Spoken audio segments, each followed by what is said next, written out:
Hello guys, welcome back to the channel and welcome back to elite wrestling. तो guys आज भी हम AEW के बहुत ही बड़े और बहुत सारे अपडेट्स के बारे में बात करने वाले हैं। और गाइज आज इस वीडियो के अंदर हम जानने वाले हैं कि किस तरीके से AEW वर्ल्ड सेंड होने वाला है, जिसके साथ ही हम जानेंगे कि क्या AEW के बैकस्टेज में रेसलर्स के बीच में काफी सारी फ्रस्ट्रेशन चल रही है। जॉन मॉक्सली ने रिकवर होने के बाद एक कौन सी बड़ी एडवाइस दी है, जिसके साथ ही हम जानेंगे कि क्या रोंडा राउजी AEW के अंदर आएंगे या नहीं। तो ये सब बातें जानने के लिए ये वीडियो एकदम आखिर तक जरूर देखना। और ऐसे ही AEW से रिलेटेड हर एक न्यूज, रूमर और अपडेट और AEW के हर एक शो का रिव्यू पाने के लिए हमारे चैनल को सब्सक्राइब करना मत भूलना। पर गाइस अब ज्यादा देर न लगाते हुए चलिए ये वीडियो शुरू करते हैं। और जरा सबसे पहले बात करते हैं पॉसिबली AEW रेसलर्स के बीच में चल रही बैकस्टेज फ्रस्ट्रेशन के बारे में, क्योंकि गाइस आपको तो पता ही होगा कि AEW कंपनी भी अब काफी बड़ी कंपनी बन चुकी है और AEW के अंदर भी करीब 100 से लेकर ज्यादा रेसलर्स काम कर रहे हैं, जहाँ पर हमने अब तक कई बार AEW के बैकस्टेज में कई सारे इंसिडेंट सुने हैं। लेकिन गाइस ऐसे ही हाल ही में रेसलिंग ऑब्जर्वर डेव मैडजर ने अपने तरफ से सोशल मीडिया हैंडल्स के ऊपर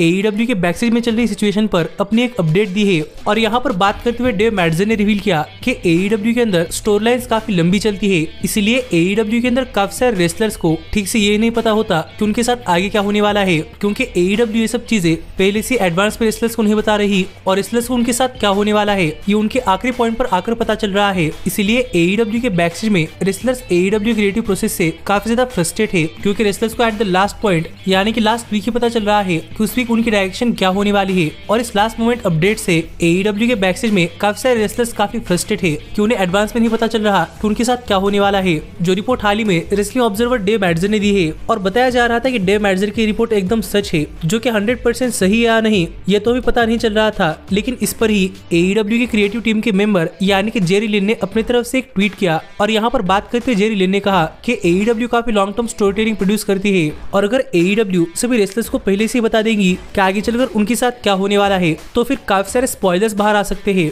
और यहाँ पर अगर स्पॉयलर्स बाहर आएंगे तो फिर फैंस को रेसलिंग शो देखने के लिए उतना मजा नहीं आएगा जितना कि उन्हें बिना स्पॉयलर्स के देखते हुए आता है। और ऐसे ही टोनी खान हर एक मूवी की तरह एक्चुअल शो आने तक उनके साथ क्या होने वाला है ये स्पॉयलर्स बाहर ना आने देने के लिए एट द लास्ट पॉइंट अपने सभी रेसलर्स को प्लान्स बता रहे हैं, जो बातें जेरी लिन ने अपनी तरफ से क्लियर की। और गाइस इस चीज से तो हम समझ सकते हैं कि प्रोबेबली AEW के बैकस्टेज में रेसलर्स इस चीज से फ्रस्ट्रेट है कि उन्हें एडवांस में नहीं पता चल रहा कि उनके साथ क्या होने वाला है। लेकिन गाइस ये चीज भी कहीं ना कहीं सच्ची है कि अगर टोनी खान लास्ट पॉइंट पर आकर कोई चीज करते हैं तो फिर उसके स्पॉयलर्स काफी कम आएंगे। इसीलिए मुझे लगता है कि मैं यहाँ पर टोनी खान के साथ जाना चाहूंगा कि उनका विजन सही है, क्योंकि अगर टोनी खान पहले ही सब चीजें डिक्लेयर कर देंगे तो फिर स्पॉयलर्स डेफिनेटली बाहर आएंगे। और मुझे लगता है कि स्पॉयलर्स बाहर ना लाने का ये काफी अच्छा तरीका है कि किसी को एडवांस में अपने प्लान ही नहीं बताओ। जिस पर आपका क्या कहना है आप मुझे कमेंट कर बताइए, पर मेरे हिसाब से सही चीज है और रेसलर्स को इससे फ्रस्ट्रेट नहीं होना चाहिए। पर फिलहाल के लिए हम आगे बढ़ते हैं और बात करते हैं हमारे अगले अपडेट की और जानते हैं कि इंजरी से रिकवर होने के बाद हाल ही में जॉन मॉक्सली ने AEW के अंदर सभी सुपरस्टार्स को क्या एडवाइस दी है।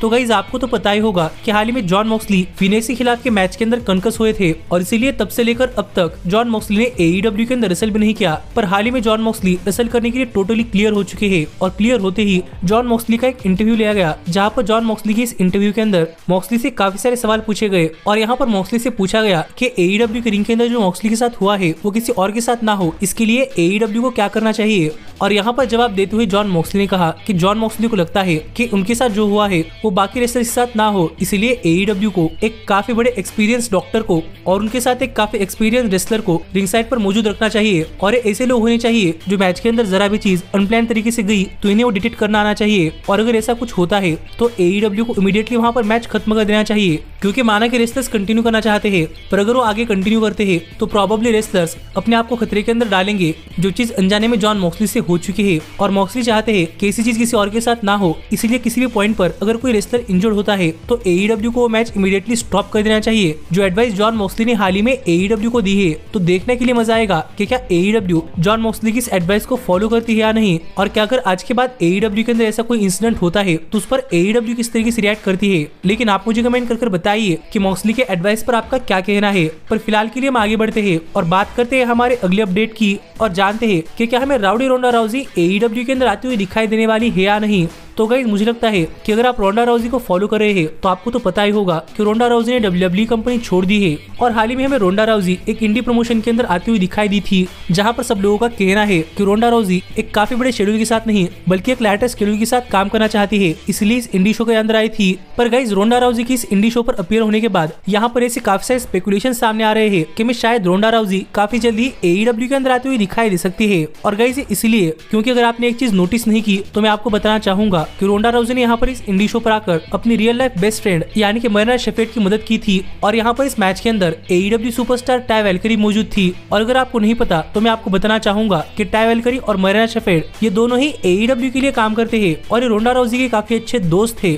जहाँ पर रोंडा राउजी ने हाल ही में एक इवेंट के ऊपर एईडब्ल्यू सुपरस्टार के साथ काम किया है। इसलिए काफी सारे लोग इस चीज को प्रेडिक्ट कर रहे हैं कि शायद हमें रोंडा राउजी काफी जल्द ही एईडब्ल्यू के अंदर आती हुई दिखाई दे सकती है, क्योंकि हाल ही में इस इंडी प्रमोशन ने अपना एक और शो अनाउंस कर दिया है जहाँ पर हमें उस शो पर रोंडा राउजी एईडब्ल्यू स्टार्स के साथ अपीयर होती हुई दिखाई देने वाली है, जहाँ पर जॉन मॉक्सली भी अपीयर होने वाले है। तो देखने के लिए मजा आएगा कि क्या इस तरीके से एईडब्ल्यू के साथ कनेक्शंस कर रोंडा राउजी एईडब्ल्यू के अंदर आती है या नहीं, क्योंकि देखा जाए तो वैसे डब्ल्यूडब्ल्यूई से एईडब्ल्यू का शेड्यूल काफी लाइट होता है। तो देखने के लिए मजा आएगा कि रोंडा राउजी एईडब्ल्यू के अंदर आती है या नहीं। लेकिन सच में अगर रोंडा राउजी एईडब्ल्यू के अंदर आती है तो जेड कार्गिल ने जो स्पेस छोड़ा है वो रोंडा राउजी काफी अच्छी तरीके से फील कर सकती है। और आप मुझे कमेंट कर बताइए कि क्या आप रोंडा राउजी को एईडब्ल्यू के अंदर देखना चाहते हैं या नहीं। पर फिलहाल के लिए हम आगे बढ़ते हैं और बात करते हैं हमारे सबसे बड़े अपडेट की और जानते हैं कि हाल ही में किस तरीके से एईडब्ल्यू वर्ल्ड एंड होने वाला है। तो गाइस ये कोई बहुत ही बड़ी टर्म नहीं जो मैं आपको सिंपली एक्सप्लेन करूंगा। और आपको याद ही होगा कि मैंने आपको कई सारे अपडेट्स वीडियो के अंदर बात करते हुए बताया था कि एईडब्ल्यू प्रोबेबली इस साल के आखिर में अपना एक नया पेपर व्यू प्लान कर रही है। और हाल ही में एईडब्ल्यू ने अपनी तरफ से काफी बड़ी अनाउंसमेंट करते हुए अपना नया पेपर व्यू रिवील कर दिया है,